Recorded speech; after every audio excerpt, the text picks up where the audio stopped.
pledge allegiance to the flag of the United States of America and to the republic for which it stands, one nation, under God, indivisible, with liberty and justice for all. Welcome, everyone. We don't have any public comments this evening. Our first order of business is to approve the agenda.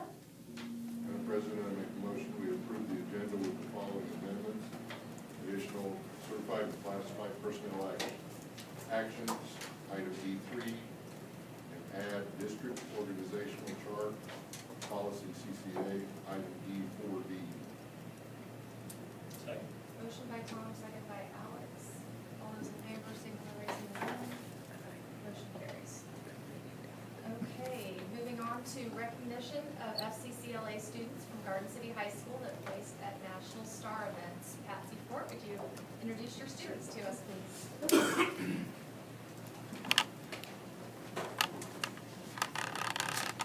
Unfortunately, not all of them could come. We're missing two, but we've just recently returned from San Antonio where they participated in the national competition.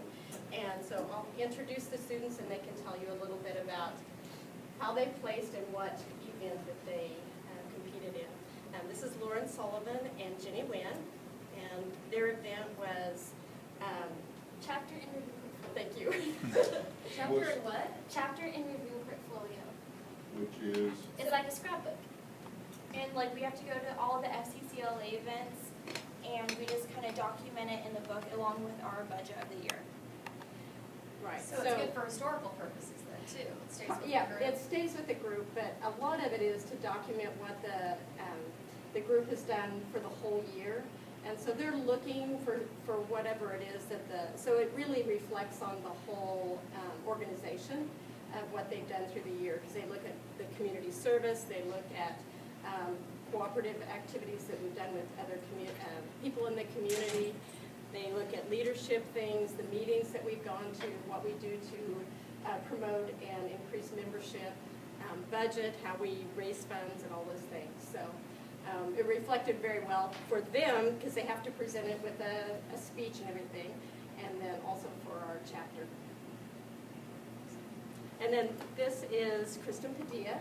I did fashion design, and I had to create a portfolio with a label name, and I had to come up with an inspiration, and I had to make a prototype, and I had to do 6 different design sketches and have the fabric and the notions that I was going to need for it. And I had to create a prototype, like I said, and draft and design my own pattern, and I made my prompt dress this year. And so besides drafting the pattern, then they have to write the directions on how to put it together once it's done. So, and she actually made, how many of your 4? 4 out of the 6. 4 out of the 6. So she ended up doing more than. I wore one that I presented the pants and I wore this one. I wore that one to present in, and then I showed my prom dress.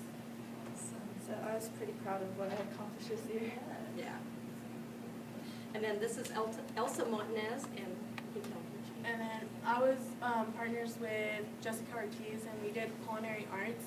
And what we do is that we have to present, or we have to make a menu. Like at the beginning of December, they give us 3 menus, and this year it was a chicken, pork, and a fish, and we have to practice them, because in state we don't know which one we're gonna do. And then in nationals this year, they told us which one we were going to do, and we ended up having to do that one in an hour. And at the beginning, we get 30 minutes to do our mise en place and set up and write out a plan that they also score us on. And then we move into our 60 minutes of preparing our dish. what dish? It was a sauteed chicken breast with a mushroom sauce, braised zucchini, mashed potatoes, and a wheat berry salad. And usually they have 3 people on a team, and we only did it with 2. So we were pretty proud of ourselves. And then Taylor Tyndall. Hi. I went with Food Innovations. I went with the occupational group. Our job was to create a seasoning mix with less than 140 milligrams of sodium. My mix came out multi-loco. I have already made profit off of selling it. Several people from the law enforcement have bought it and a few competitive barbecuers, but my seasoning mix came out with 27 milligrams of sodium, and through research, you only need 50 to be able to taste it. And Can you share some of your ingredients in your secret mix? Two of the most prominent ones are chili powder and cinnamon, and one that shocks everybody when I tell them is in it is ground mustard. Oh, awesome. Great. And you use your seasoning on meats? Or vegetables or anything? It goes on pretty much everything. It's meant to complement the whole dish, but most people prefer to use it as a barbecue rub. And then Natalia Alvarez. I did fashion construction, and what I had to do is I made a dress, and I had to apply 8 techniques, and they graded me on each technique, and I had to make a display and a speech to go with it, to present it.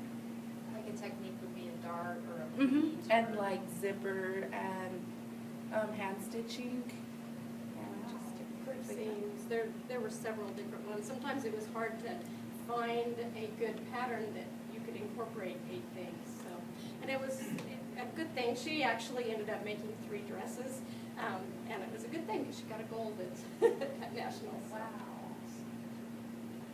Nancy, what does STAR stand for? Is that an acronym? Students taking action with recognition. Great. Awesome. You guys have a lot to be proud of. That's great. Any other questions from the board? Is it like gold medals or silver? If you got a gold medal, hey, you can hold up your hand, I guess. And then we got a silver and a bronze. That's great. Are you guys, what year are you in school? We're all seniors except for them two. Taylor and then one that couldn't be here is Destiny Johnson, and she was a freshman, and she did recycle and redesign, and she also got a gold, but she's out of town. So where y'all, go on to school and? They're all going different places.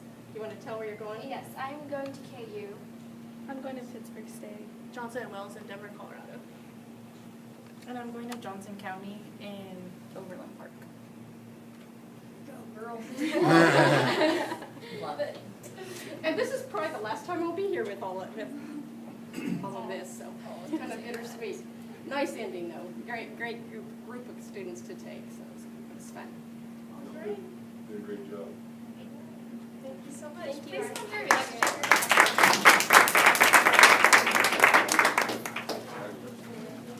Gosh, I think we only have buffaloes, and now you guys need a mascot, so.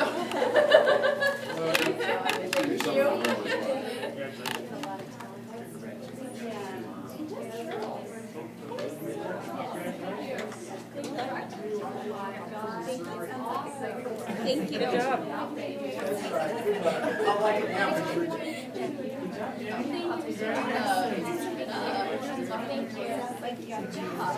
Thank you. Take your food too.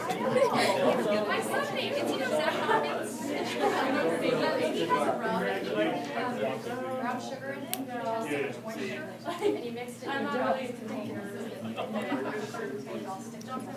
So, I take a picture of it, it was really good. Correspondence, and I do want to make sure that everyone received a formal invitation from Dr. Atha to attend the College and Career Readiness Rigor and Relevance meeting. This is part of the board's, or the part of the district's back to school professional development in service. It's going to be held on August 11th from 9 to 3, and it sounds like there's going to be 2 sessions that are going to correspond. One's going to go on in the commons area, one's going to go on in the auditorium, and we're going to reverse in the afternoon. So we know everybody has busy work schedules, but if anyone has the interest or time that can attend on August 11th, it starts at 9, it goes till 3.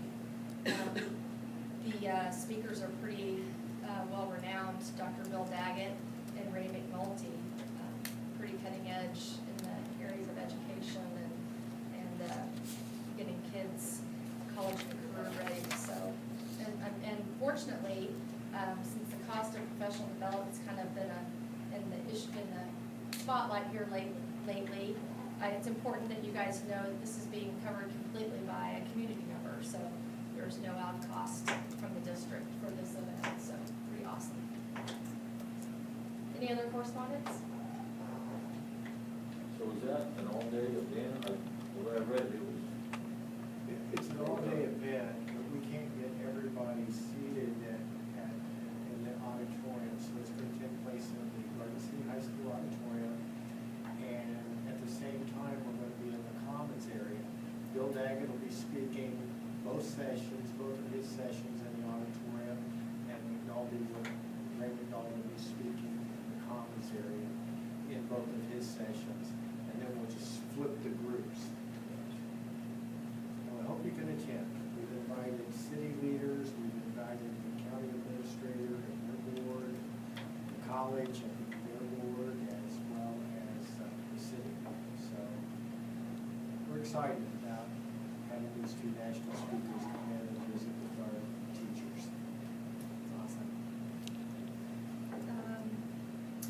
No other correspondence, we can move on to the consent agenda. Madam President, I make a motion we approve the consent agenda as previously amended. Motion by Tom, second by Alex, all those in favor, signify by raising your hand. Motion carries.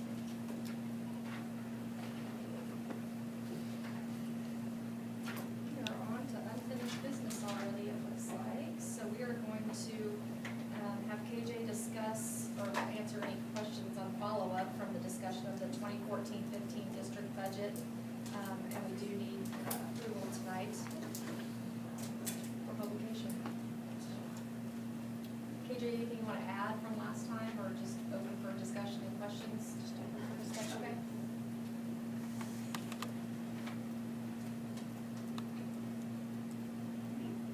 Pretty straightforward.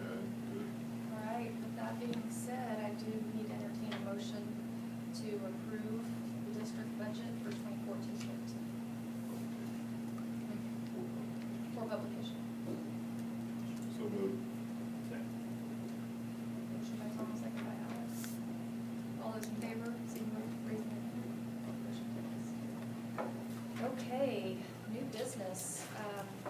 It's time to reestablish committee assignments for the board. So we're passing around a sign-up sheet. Just consider what your interests might be, what you've served on in the past, what you'd like to serve on now. And of course, I failed to mention that both Mark and Laura are out of town. Laura's on vacation. I'm not sure where Mark is, but he had planned to be absent tonight. So they'll need an opportunity to fill out the sheet as well. We're also passing around the board agenda meetings with the dates and times as well. So feel free to sign up and attend those meetings. And note the time change on that. All right. Board open discussion.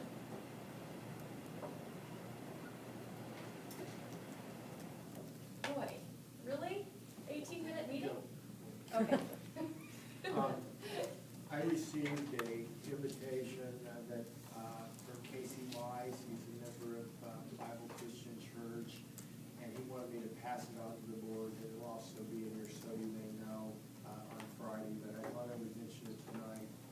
Bible Christian Church would like to invite the board to their annual Educators Appreciation Dinner. I believe they've done this the last 4 years. The dinner offers Bible Christian an opportunity to welcome district's new staff to the community and share some time and friendship and dinner with them. It is Wednesday, August the 6th from 6 to 7:30, so you may want to check your calendar, and also it will be in here so you may know if you don't get it down tonight.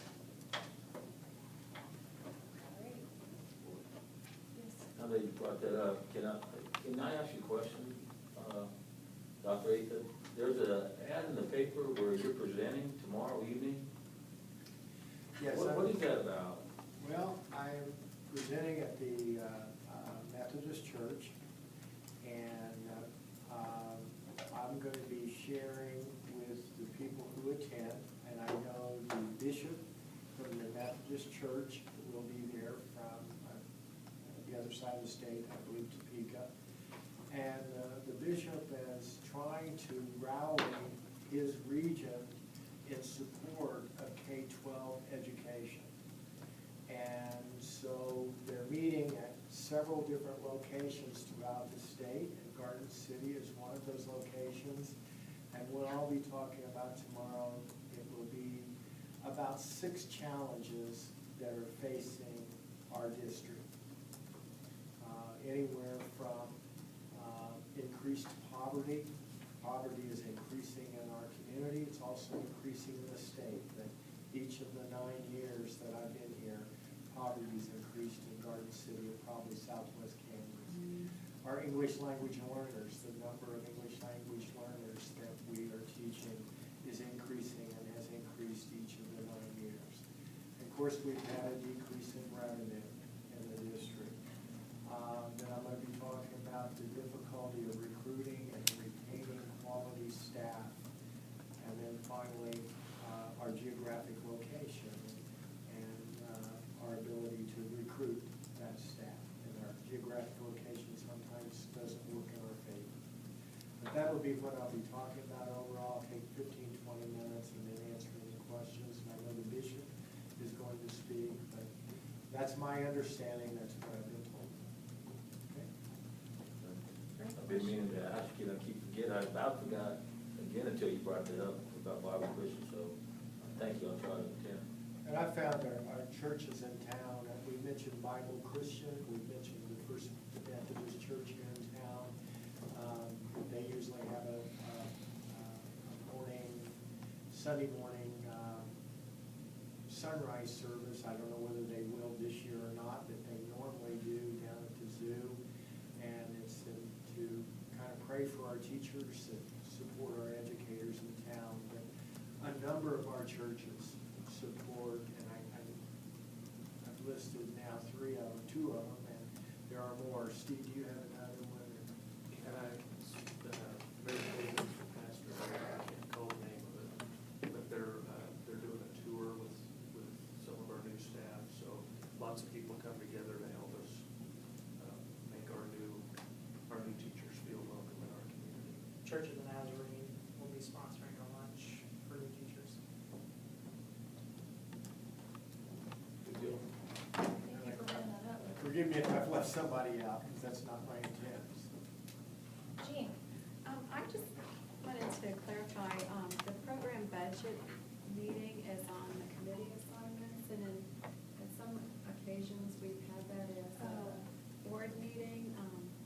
Will we be able to continue that? Because that was really helpful, I think, to all the board members to kind of hear all of the information from each of the sections. So I signed up for it, but I was hoping that it would be also a board meeting. Yeah, or a special meeting. A special Right. meeting, not a board meeting, but let's go ahead and just take that committee off, since we all plan to attend that, if possible. Great question. Anything else? All right, well, thank you. I guess it is time for me. Okay, the next Board of Education meeting will be in this room on Monday, August 11th at 6 o'clock p.m. I will entertain a motion to adjourn. Moved by Alex,